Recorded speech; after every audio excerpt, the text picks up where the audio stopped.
学习是一生的课题，与姜老师一起上课，遇见更好的自己。姜老师上大师班。Hello， 大家好，欢迎回到我是姜老师，我是姜老师。好久又没有上姜老师大师班了。这一次的这个大师呢，是陈敏华老师介绍我的。他有一天传简讯跟我说：“玉婷啊，我跟你说，有一个老师，你真的要去跟他上课，真的非常棒，而且他非常年轻，是个小鲜肉。”小鲜肉马上给他双挂号之后，我就决定要跟这位老师联系。那这个老师呢，他叫做林毅，他现在在市北。那这一次在跟老师讨论说，我想要找他上的曲子是协奏曲。我们大师班还没有上过协奏曲。协奏曲是什么呢？就是一台钢琴后面有一整个乐团伴奏那种，就叫协奏曲。这一次这个曲目我选的是我小时候的梦幻曲目。这个曲子其实有一个故事是这样的。有一次在国中的时候吧，某一天的黄昏时分，我非常记得那个时候太阳在下山了，整个空气就是像黄澄澄的 golden hour 的时候，我就放了这一张 CD， 就是柴可夫斯基钢琴协奏曲的这个 CD， 然后我听了之后，我就整个觉得血脉喷张，我就超喜欢这首曲子。然后我还记得我开着窗户对我爸爸大吼：“妈妈，我告诉你，长大之后我有一天一定要弹这首曲子。”就长大之后我才发现。我没有办法弹这首曲子，因为真的太难了，孩子，你太单纯了。再过一阵子就要上大师班，然后我现在练琴的状况我觉得不佳，难怪当时我大学跟研究所没有弹，因为有些地方真的太困难。对于我来讲，我最害怕的和弦8度的东西，然后我觉得我手就是一直觉得很紧绷，可能到时候上课再请老师给我一点建议。大家一定都听过这首曲子，我弹开头你们就知道了。噔噔噔叮，棒当当当叮，棒当当当叮。棒棒棒棒棒！啦啦啦啦啦啦啦啦！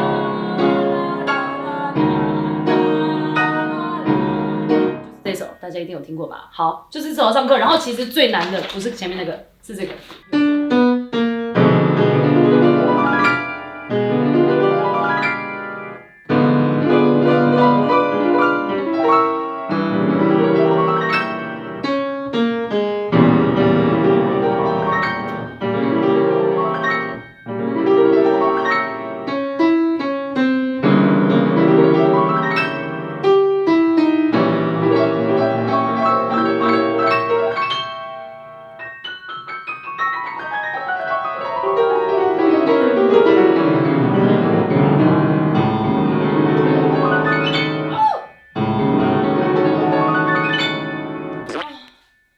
非常困难，那就希望去找林毅老师好好教我这一首柴可夫斯基的。我去找老师吧。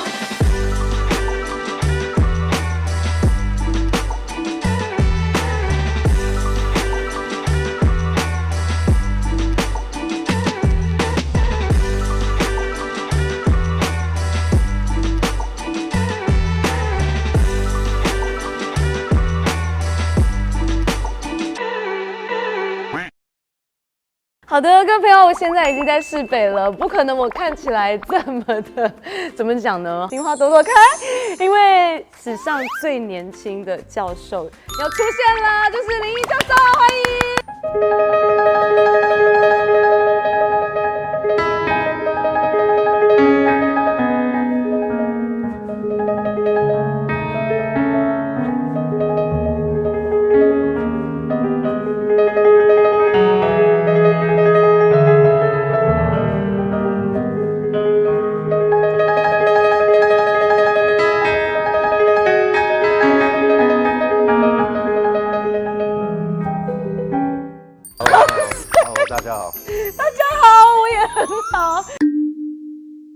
今天呢，很开心找到林毅教授来帮我上这堂课。这一次我非常的精彩，也是因为呢，教授要帮我伴奏，谢谢。如果没有乐团伴奏的时候，我们就是会用另外一台钢琴担任乐团的部分，这样。所以今天我们就是上课呢，就是用2台钢琴，老师会帮我伴奏，然后再麻烦老师了。老师，我们刚刚都没有练过，我们默契可以吗 ？I'm excited。我也非常的 exciting。对啊。那我们加油喽！那开始。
没力了。哦，弹得很好。你不要这样子，你真的吗？真的，就一些建议啦。一开始这个 chords 这些 chords， 我觉得 the balance of the voicing 我觉得蛮重要的。balance 是讲左右手还是在每一颗音的 balance？ 对，每一颗音的 balance。哦，所以说这每一颗音要有不同的 balance 吗？对，我觉得还是上面的音你不要 loose。对，要更多一点。对，因为你假如每一个音都是平的，你听不到那个层次，然后听不到层次，你跟乐团在合的时候就不会亮出来。对。哦，老师，我们可以听听看很层次的吗？可以，然后用的力量不要只用到前面的，你可以用多一点这个身体来帮助你，或者是多用点你的 arm weight。手臂对的重量，没有，我可以帮你翻译。我现在最近英文进步。哦，是哦。你现在有点是，好会学哦。我大概学了80% 吧，但是我觉得很重要就是试着用整个身体可能从屁股的整个身体帮忙呀。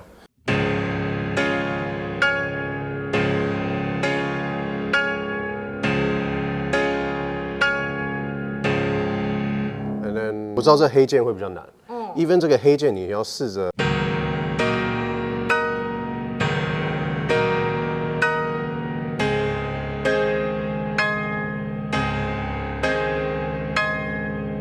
就是老师你的声音是真的可以跟乐团就是互相抗衡，你知道吗？而且是很松的一种大声，很棒。老师，那我来试试看。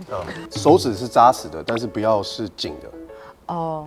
因为我自己本来弹和弦的东西就很容易挤起来，因为我觉得我自己手很小，然后我以为这样子就会比较可以控制它，但就是失控。对，其实你越想要控制，越不能控制它。就像我们人类的感情吗？对，就像每一个东西。哎，对。这样子是紧的。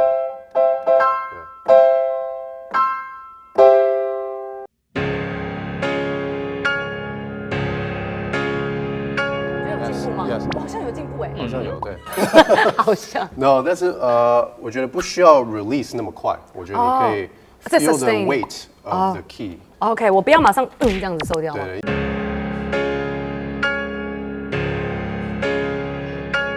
Yes， 我觉得有一点音乐上面来讲可以帮助的是，就是这三个和弦嘛，你可以 think of a one gesture。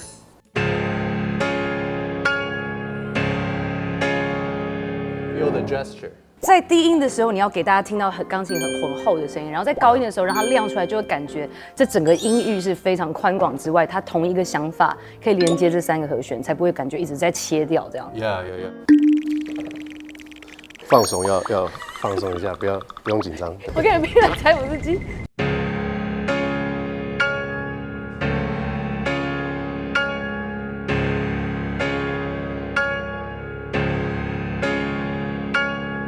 That's the idea。老师，那我还有一个事情，就是我想问的是，协奏曲是不是不能够弹小声？我自己都幻想哈，有整个乐团这样的时候，你弹小声其实是没有意义的行为，因为你只要一点点小声，你就会被乐团盖掉。那是不是代表弹钢琴协奏曲的时候都不用小声，全部都是 F 以上？我觉得是看情况，因为假如乐团什么都没有的时候，你就可以表演。对，所以你可以弹多小声都没关系。当然，乐团有东西的时候，那我觉得就需要 you have to listen， 是 sound， 对比，音量都是对比来的，不一定是绝对的多少分贝就是大声，对，然后多少分贝就是小声，而是当乐团有东西在进行的时候，你的声音要能够让大家被听见，所以它就是做一个平衡这样。这里是不是真的很难？你觉得难吗？我觉得很难，就是我们在讨论的是这个。又是一个 cadenza， 所以就对，只有我这一个人，很明显。你假如 miss 掉一个音就很明显。低音阶要怎么样弹得很大声？因为我感觉好像需要很澎湃的感觉，但是我觉得快速音群只要很快的时候，根本就没有办法很大声，就感觉音一下就跑掉，然后就来不及变很大声。你觉得 ？Musically, I think you have to think about how you want to execute this section， 就是说。你要表达听什么？对，练你想要表达的东西，不是说音要一直弹出来。因为我连弹都弹不出来。对，所以我觉得，所以这个爬音我觉得不需要每一个音弹的，这样哒哒哒哒哒这样。对，因为这其实是一个 one harmony，you have to hear the color of the harmony。因为这串音其实是同一个和弦，对，所以他要听到的是这个和弦的感觉，对这个色彩，而不是哒哒哒哒哒哒哒哒这样子过去。 like one gesture again。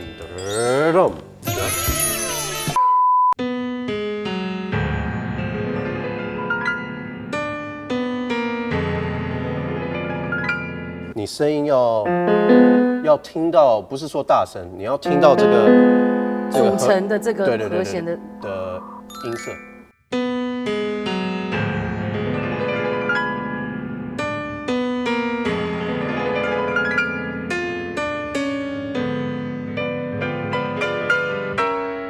老师就说，重点不是把每个音弹清楚，你不要这样了。可是他弹得很清楚，所以他就是那种大家不一定要念书，没有关系的，然后就自己考100分。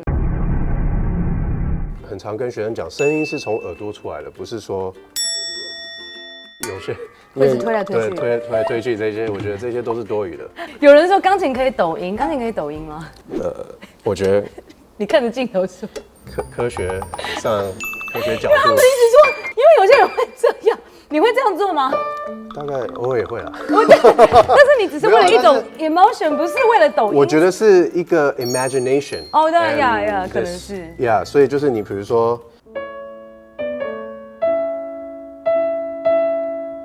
哦，你想象它好像有，是需要靠想象力去要怎么样让观众觉得哦，这个是这个音有 leading 到下一个音。对，然后 it's very important that 这个 note is sustaining。OK。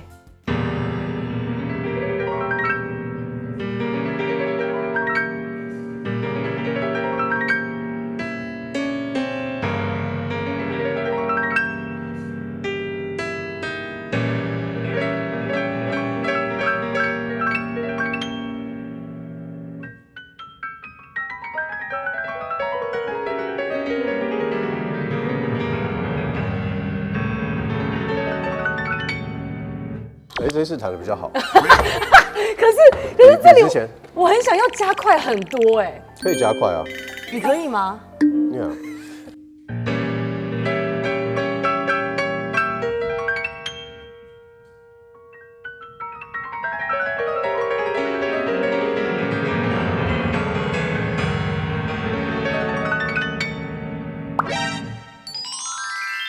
那我跟你讲一个 trick。OK。Tell me the trick。因为上面的音会比较被清楚发现 ，color 一定要抓好。你到了下面，其实你就是 harmony 要出，这种感觉，这个要出来。这样就完啦。好像是一个就浪要来了。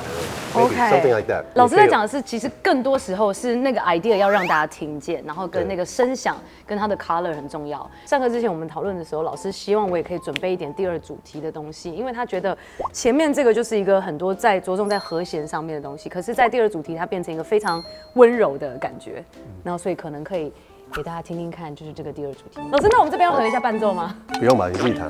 不用吧，你自己弹。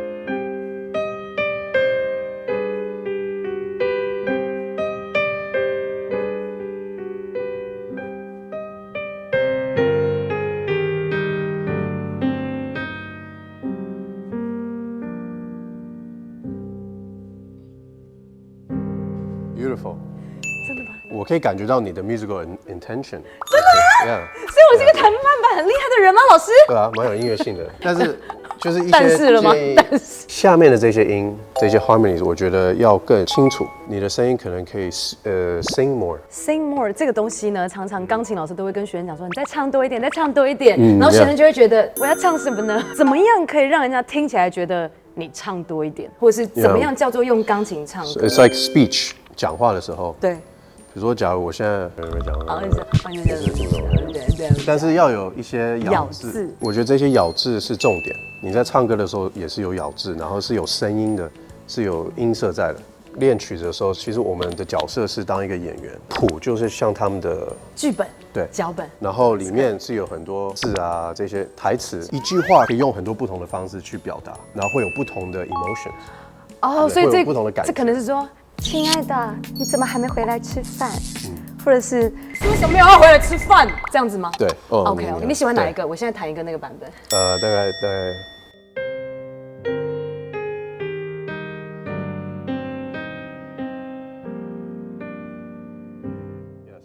所以说，你要表达一个东西，你想要唱它更多，首先你要先将它的咬字做得清楚，就是讲话要这会比较有内容。对，比较有内容。You have to decide 哪里是最高的这个 phrase 的点。For example, this is one way.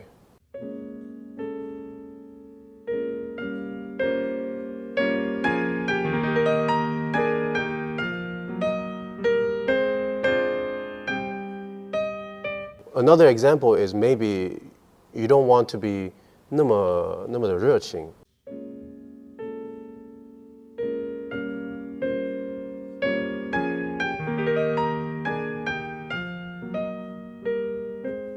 完全不一样。Yeah. 所以老师，你想说的就是说，没有绝对的答案，大家应该要去尝试各种可能性。Yes, 对不对？ super important. 要有勇气去尝试这个不同的东西，不要怕。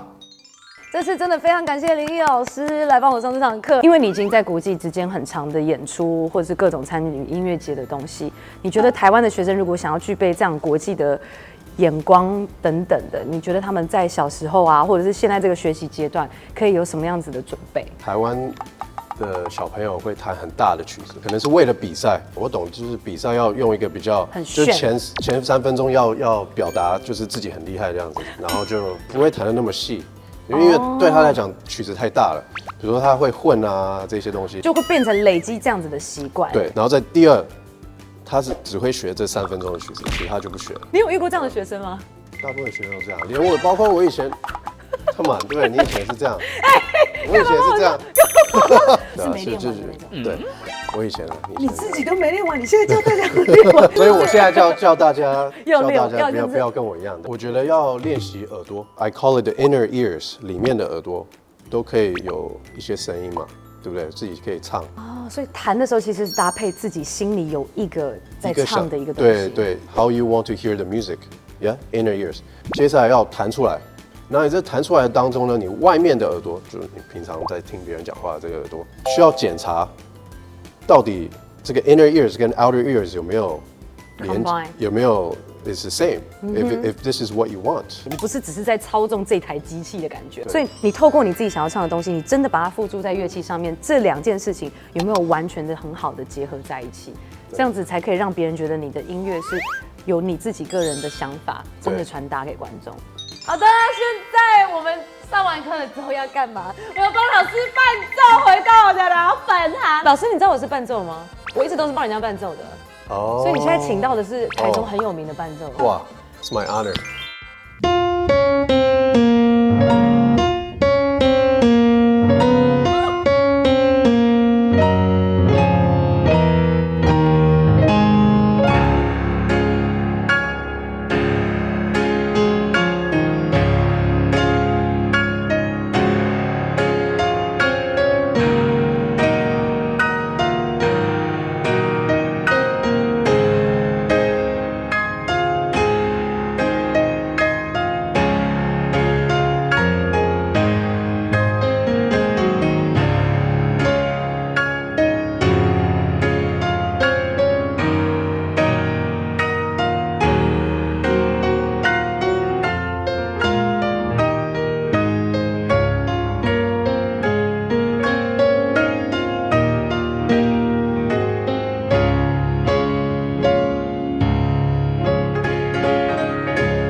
那我们再次感谢林毅老师今天给我们这么精彩的讲解还有分享，然后我相信对大家来讲都非常非常的受用。希望大家喜欢今天的影片，记得订阅我们，打开小铃铛，拜拜。拜拜。